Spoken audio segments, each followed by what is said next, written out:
Hello. So, in today's podcast episode, we are going to be talking about networking and building strong referral relationships. So, this is a really valuable thing to do as a therapist.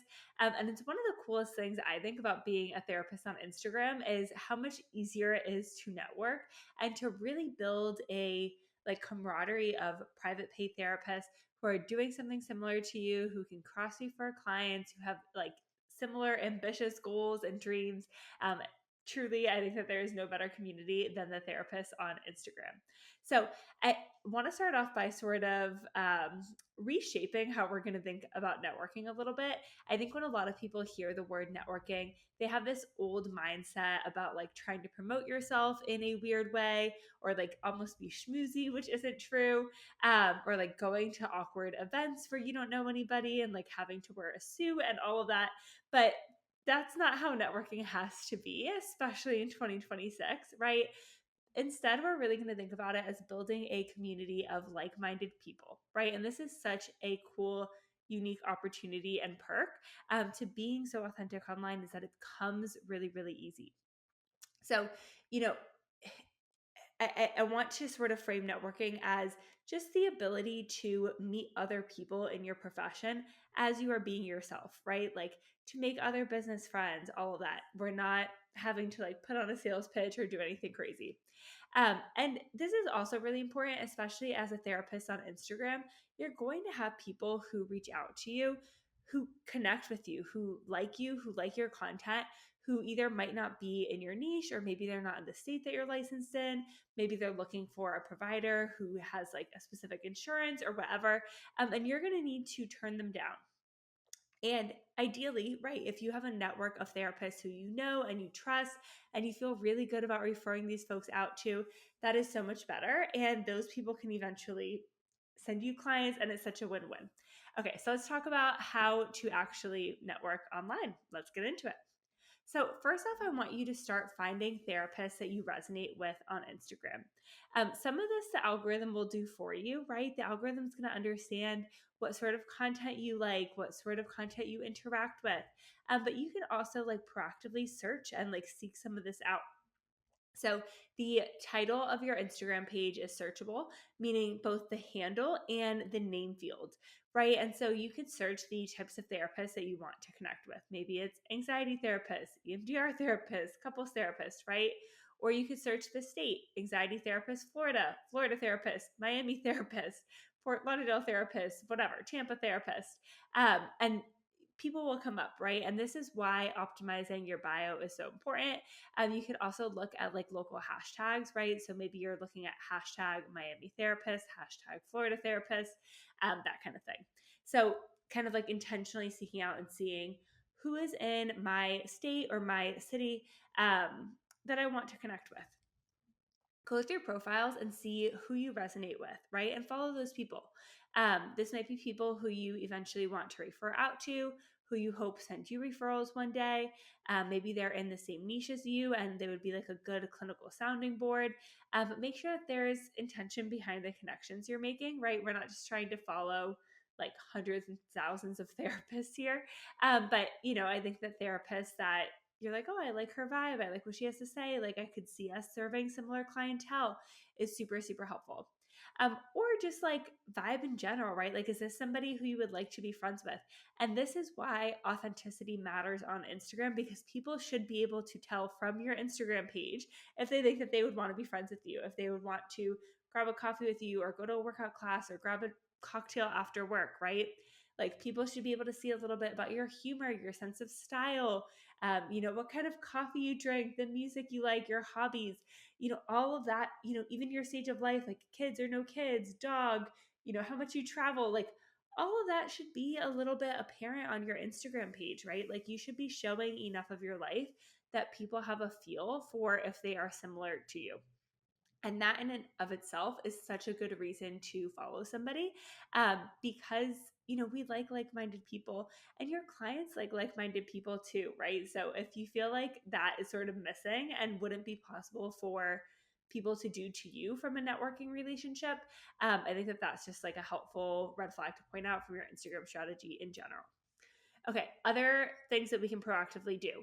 So we talked about like kind of seeking out therapists who you connect with on a personal level or like have similar clientele. You can also, secondly, connect with other helping professionals, right? So who are the people that are also serving clients in your niche? This might be dietitians if you work with eating disorders. It might be pelvic floor physical therapists if you work with moms or postpartum mental health. It might be school counselors if you work with teens. It might be, nurse practitioners if you work in really any population, right? Lactation consultants if you're working with new moms, etc. You get the picture. So depending on your niche, you could have a referral-based relationship with these folks as well. And so, following them, connecting with them is super, super important. Okay, so now we've identified some therapists you want to connect with, and we've also identified some other adjacent helping professionals. The next step that we're going to do is reach out, right, and start to build that relationship. Now, I get a lot of GMs sometimes from just like random therapists or helping professionals who say, like, hey, I saw that, you serve anxious millennials in New Jersey. I wanted to reach out and introduce myself so we could cross refer to each other. Let me know if you're interested in hopping on a Zoom call. And that's fine. I'm never going to like shade anybody for doing that. But it's not super effective, especially like for me at this stage where I'm at with my practice, business coaching, etc. I don't really have time to just like hop on random Zoom calls with people I don't know who are like sending me a cold message. And so I think it is really helpful to build that relationship first, especially if you're reaching out to somebody with like a larger following or who seems more established in their private practice, who might not have as much time to prioritize networking. And the way that we can do this is just by being human, right? Like by literally taking the time to get to know somebody. So reply to their stories, right? Like if somebody shares their iced coffee, be like, oh my gosh, that looks so good. Or, I always share like my Pilates and people are like, you're living my dream morning. Like, or what studio is this or whatever. Like start to just have a little bit of a conversation. Comment on their reels or posts. People will remember you when you start to do that. They'll start to feel like they've gotten to know you. They will follow you back. They will start to see you in your stories. And hopefully, again, you're showing up authentically there. You're showing up as a human and you are posting things that even they feel compelled to respond to, right? Maybe they DM you and reply to something in your stories.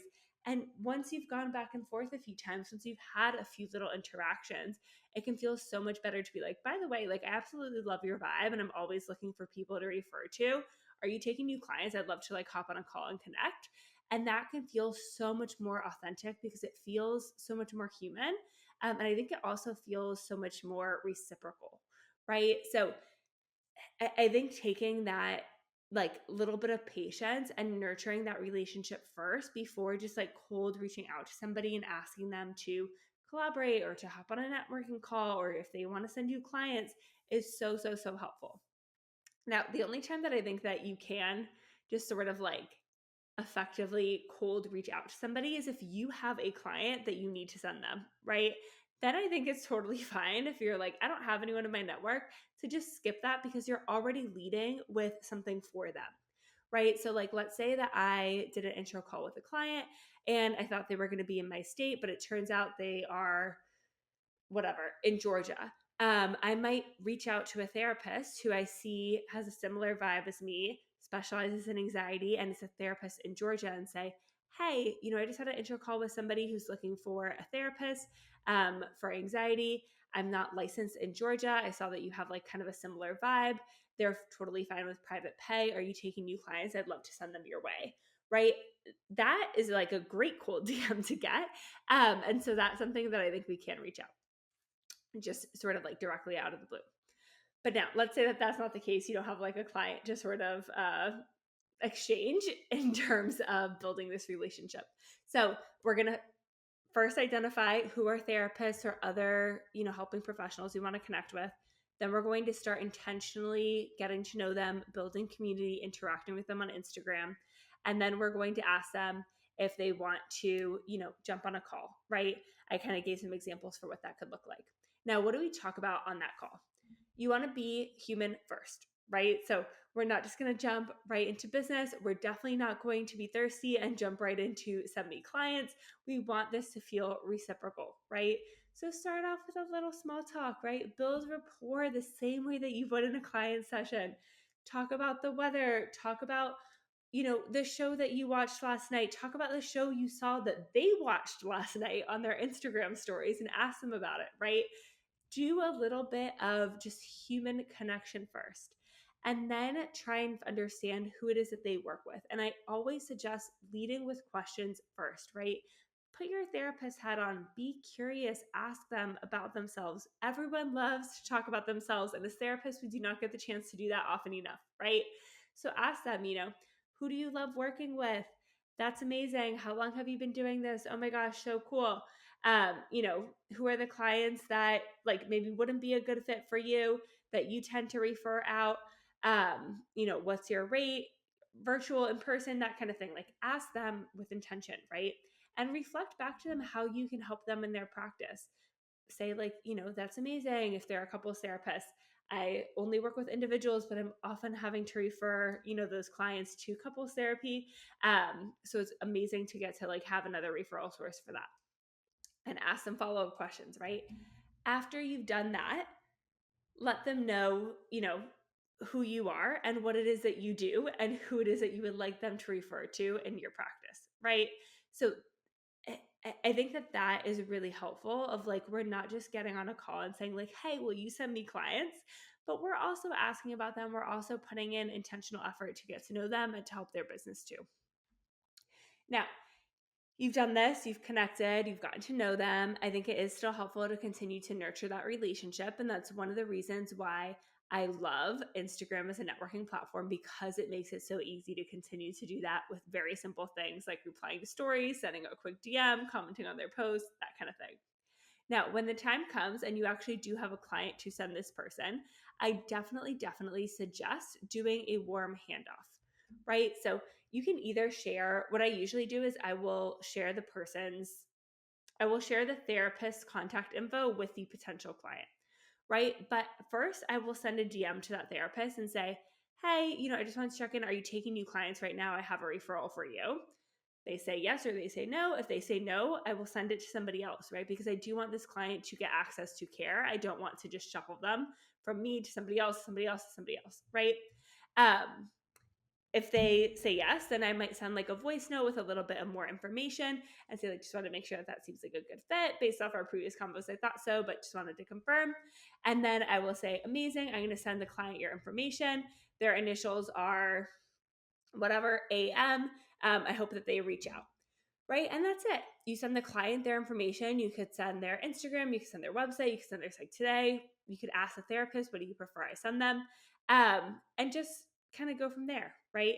Now, if it's a client that you are like currently working with, so not somebody that like maybe you did an intro call with or reach out to you via DMs or email, but it's somebody who like is on your caseload or like a friend in real life, you could actually do like an even warmer handoff and do like an introduction email, assuming that you've gotten the client's consent and all that. So that could be helpful as well. Okay. So to wrap up, right, we really want to continue to nurture these relationships, and sending referrals is a great way to nurture them, like 100%, but it is not the only way. So if you do not have clients to refer out, if that is not something you have access to at this time, there are still other things that you can do to sort of create a positive association between you and this therapist, right? Comment on their posts, share their posts to your stories, reply to their stories, engage with their stories, answer their polls, submit a question when they do a question box, that kind of thing. Reach out and ask them if they want to do a collab or maybe an Instagram live on a specific topic that works for both of your niches. Reach out to them and let them know when you have a new spot opening up in your caseload. But we want to do all of this proactively so that we are not only reaching out when you need something, right? You could send them something that made you think of them. Maybe it's a reel or an article.